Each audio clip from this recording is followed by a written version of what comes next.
Hey guys, what do y'all say we carry on with chapter 12? You slept soundly. How about we start again? You slept soundly, Jonas, his mother asked at the morning meal. No dreams?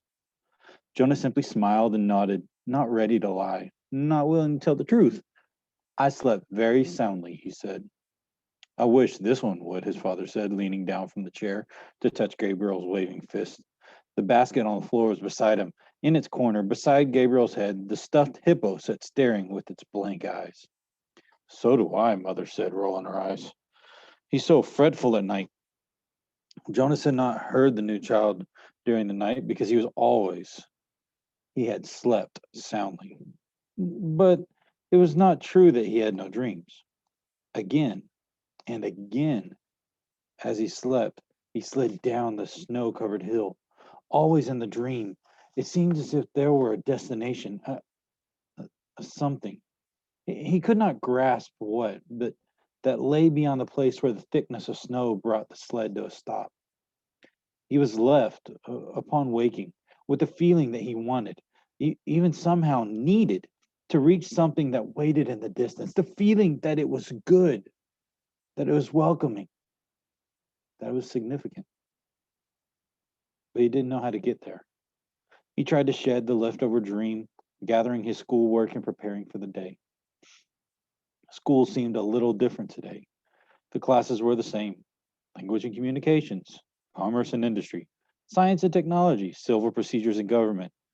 But during the breaks for recreation periods and the midday meal, the other new 12s were abuzz with descriptions of their first day of training. All of them talked at once, interrupting each other, hastily making the required apology for interruptions, and then forgetting again in the excitement of describing their new experiences. Jonas listened. He was very aware of his own admonition to discuss his training. But it would have been impossible, anyways. There was no way to describe to his friends what he had experienced there in the annex room. How could you describe a sled without describing a hill and snow? And how could you describe a hill and snow to someone who had never seen or felt height or wind or feathery magical cold? Even trained for years as they all had been in precision of language, what words could you use which would give another the experience of sunshine? So it was easy for Jonas still to be still and to listen. After school hours, he rode again beside Fiona to the house of the old. I looked for you yesterday, she told him, so we could ride home together. Your bike was still there, and I waited for a while, but it was getting late, so I went on home. I apologize for making you wait, Jonas said. I accept your apology, she replied automatically. I stayed a little longer than I expected, Jonas explained. She pedaled forward silently, and he knew that she expected him to tell her why. She expected him to describe his first day of training, but to ask would have fallen into the category of rudeness. You've been doing so many volunteer hours with the old, Jonas said, changing the subject. There won't be much that you don't know already. Oh, there's a lot to learn, Fiona replied. There's administrative work and the dietary rules and punishment for disobedience. Did you know that they use the discipline wand on the old, the same as for the small children? And there's occupational therapy and recreational activities and medications, and they reach the building and break their bikes. I think that I'll like it better than school, Fiona confessed. Me too, Jonas agreed, wheeling his bike into its place. She waited for a second as if, again, she expected him to go on. Then she looked at her watch. She waved and hurried on to the entrance. Jonas stood for a moment beside his bike, startled. It had happened again. The thing that he thought of now as seeing beyond. This time, it had been Fiona who had undergone the fleeting, indescribable change. As he looked up and toward her going through the open door, it happened. She changed. Actually, Jonas thought, trying to recreate it in his mind, it wasn't Fiona in her entirety. It seemed to be just her hair. And just for that flickering instant, he ran it through it in his mind. It was clearly beginning to happen more often. At first, the apple. A few weeks before, the next time, the face of the audiences in the auditorium, just 2 days ago. And now, Fiona's hair. Frowning, Jonas walked toward the annex. I will ask the giver, he decided. The old man looked up, smiling when Jonas entered the room. He was already seated beside the bed, and he seemed more energetic today, slightly renewed and glad to see Jonas. Welcome, he said. We must get started. You're 1 minute late. I apologize. And then Jonas began and then stopped, flustered, remembering that there were no apologies. He removed his tunic and went to lay on the bed. I'm 1 minute late because something happened, he explained. And I'd like to ask you about it, if you don't mind. You may ask me anything. Jonas tried to sort out in his mind so that he could explain it clearly. I think it's what you call seeing beyond, he said. The giver nodded. Describe it, he said. Excuse me, guys. Jonas told him about the experience with the apple, then the moment on the stage, and he looked out and he seen the phenomenon on the faces of the crowd. Then today, just now, just outside, it happened with my friend Fiona. She herself didn't change exactly, but something about her changed for just a second. Her hair looked different, but not in shape, not even in length. I can't quite. Jonas paused, frustrated by his inability to grasp and describe exactly what had occurred. Finally, he simply said, "It changed. I don't know how or why." That's why I was 1 minute late, he concluded, and looked questionably at the giver. To his surprise, the old man asked him a question which seemed unrelated to seeing beyond. When I gave you the memory yesterday, the first one, the ride on the sled, did you look around? Jonas nodded. Yes, he said. But the stuff, I mean, the snow in the air made it hard to see anything. Did you look at the sled? Jonas thought back. No, I only felt it under me. I dreamed of it last night too, but I don't remember seeing the sled in my dream either, just feeling it. The giver seemed to be thinking. When I was observing you before the selection, I perceived that you had already had the capacity, and what you described confirms that. It happened somewhat differently for me, the giver told him. When I was just about your age, about to become the new receiver, I began to experience it. It took a different form. With me, it was, well, I won't describe it to you now. You wouldn't understand it yet. But I think I can guess what is happening with you. Let me just make a little test to confirm my guess. Lie down. Jonas lay on the bed again, and with his hands on his sides, he felt comfortable here now. He closed his eyes and he waited for the familiar feel of the giver's hands on his back. But it didn't come. Excuse me again. Instead, the giver instructed him. Call back the memory of the ride of the sled. Just the beginning. When you're at the top of the hill, before the slide starts, and this time, look down at the sled.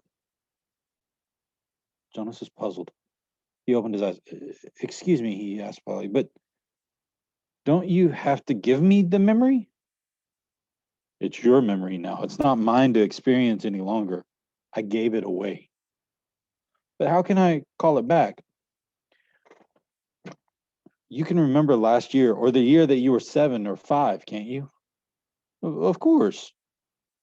It's much the same. Everyone in the community has one generation memories like those. But now you will be able to go back further. Try. Just concentrate. Jonas closed his eyes again and he took a deep breath. And he saw the sled and the hill and the snow in his consciousness. There they were, with no effort. He was again sitting on the whirling world of snowflakes on top of a hill. Jonas grinned with delight. He blew his own steamy breath into view. Then, as he had been instructed, he looked down and he saw his own hands, furred with snow again. Holding the rope, he saw his legs and he moved them aside to glimpse at the sled beneath. Dumbfounded, he stared at it.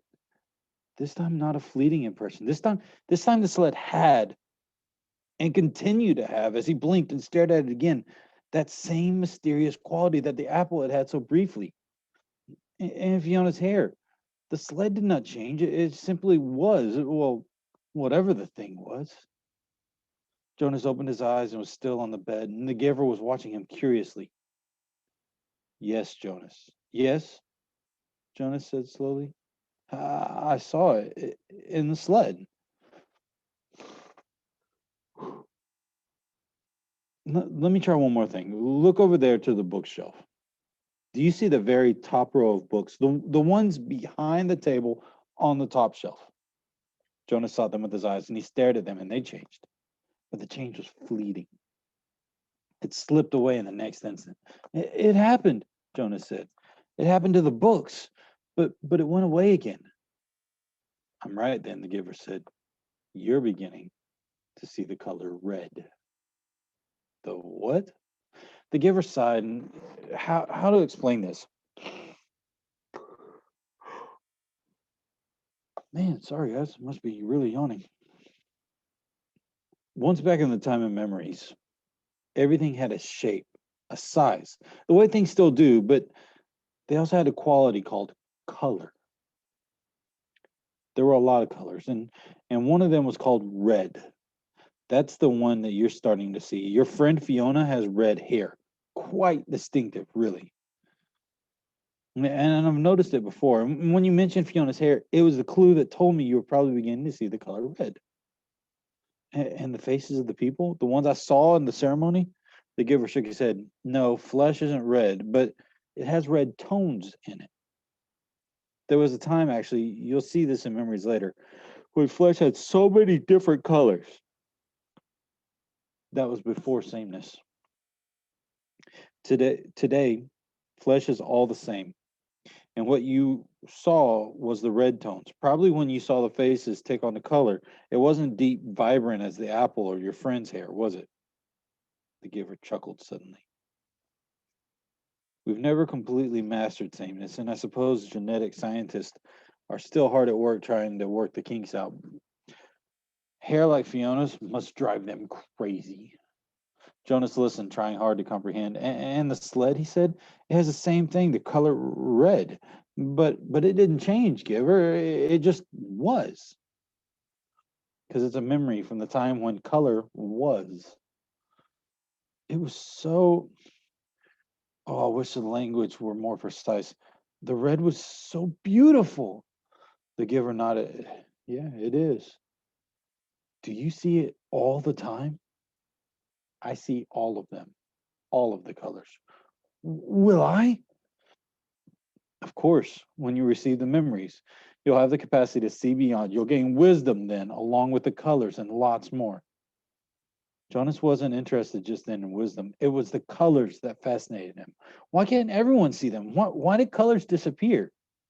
The giver shrugged. Our people made the choice to go to sameness before my time, before the previous time, back and back and back. We relinquished color when we relinquished sunshine, and we did away with differences. He thought for a moment. We gained control of many things, but we had to let go of others. We shouldn't have, Jonas said fiercely. The giver looked startled at the certainty of Jonas's reaction. Then he smiled wearily. You've come very quickly to that conclusion, he said. It took me many years. Maybe your wisdom will come much more quickly than mine. He glanced at the wall clock. Lie back down. We have so much to do. Giver, Jonas asked as he arranged himself again on the bed. How did it happen to you when you were becoming the receiver? You said seeing beyond happened to you, but not in the same way. The hands came to his back. Another day, the giver said gently. I'll tell you another day. Now we must work. And I've thought of a way to help you with the concept of color. Close your eyes and be still now. I'm going to give you a memory of a rainbow. All right, guys, so that's chapter 12. Questions that go with chapter 12 are, number 1, what is Jonas beginning to see? What is Jonas beginning to see? Number 2, how does the giver help them out? How does the giver help? Number 3, what happens to color in this community versus in a memory? So what's the difference? Why is there color in the community? I mean, not color in the community, but there's color in memories. Why? And what is Jonas's opinion of sameness? Question number 4. All right, guys. See you in the next video. Later.